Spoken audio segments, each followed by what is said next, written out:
Be ready. 5 seconds. Start. On or about 26/6/1988, the respondent filed a civil suit against the appellant for recovery of certain items of jewelry allegedly placed with him on 2/12/1987 for the purpose of obtaining loan of a sum of rupees 7,000. Stop paragraph chain. On the premise that the appellant had violated the provisions of the Madhya Pradesh Money Lenders Act, 1934 in relation to the aforementioned grant of loan, a criminal proceeding was initiated against him, which was marked as case of 1997. Stop. In the said criminal case, he admitted his guilt. Stop. A fine of rupees 150 was imposed on him. Stop paragraph chain. The charge was read over to him, which reads as under. Stop.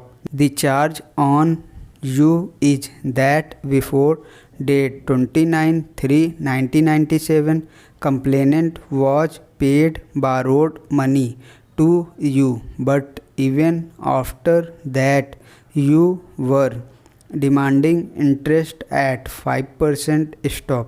This act is criminal offence under section 3 and 4 of Money Lenders Act. Stop. Therefore, so cause notice as to why you should not be held guilty of the said offence. Stop paragraph chain. Respondent thereafter, as noticed herein before, filed the aforementioned civil suit before the civil judge, class 2nd, Jabalpur, being civil suit for recovery of the placed jewelry. Stop. The said suit was decreed directing the appellant to return the said jewelry, or in the alternative a decree for a sum of rupees 20,000. Stop paragraph chain.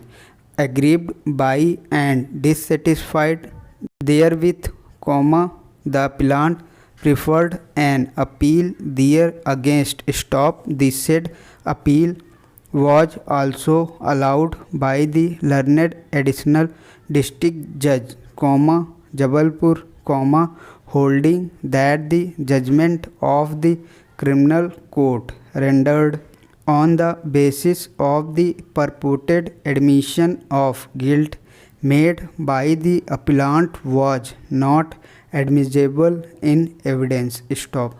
An admission of the guilt on the basis of a wrong legal advice is not binding on the appellant. Stop.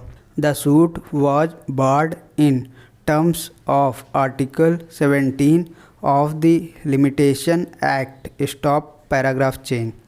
The second appeal preferred by the respondent herein has been allowed by the High Court by reason of the impugned judgment. Stop. The High Court formulated the following substantial questions of law. Stop paragraph chain. Whether the suit filed by the appellant was barred by limitation, while the suit was filed within 3 years from the date of demand and refusal by the respondent. Whether the admission of guilt in criminal case in respect of some transaction made by respondent is admissible in the present case to the extent of fact that there was transaction between the parties. Paragraph chain. By reason of the impugned judgment, The High Court opined that the suit had been filed within the prescribed period of limitation, having been brought within a period of 3 years from the date of refusal of the demand to return the pledged ornaments. Stop. The question number 2 was also determined in favor of the respondent, holding that admission of guilt in a criminal case would be admissible in evidence being relevant to the fact in issue. Stop. Paragraph change.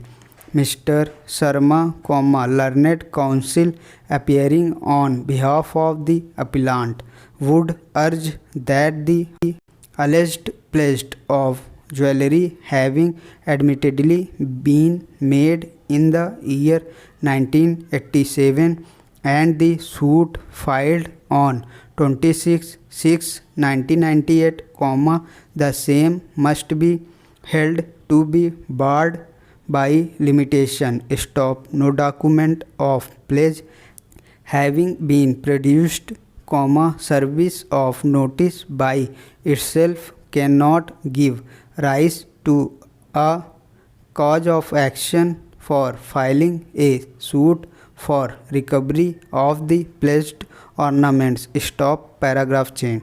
Learned counsel appearing on behalf of the respondent, on the other hand, would contend that in view of Article 17 of the Limitation Act, 1963, the suit has rightly been found to have been instituted within the period of limitation. Stop. He also contends that having regard to the provisions contained in Section 43 of the Indian Evidence Act, the judgment of the criminal court was admissible in evidence. Stop. In terms of Section 58 of the Indian Evidence Act, things admitted need not be proved. Stop. The suit filed by the respondent has rightly been decreed. Stop.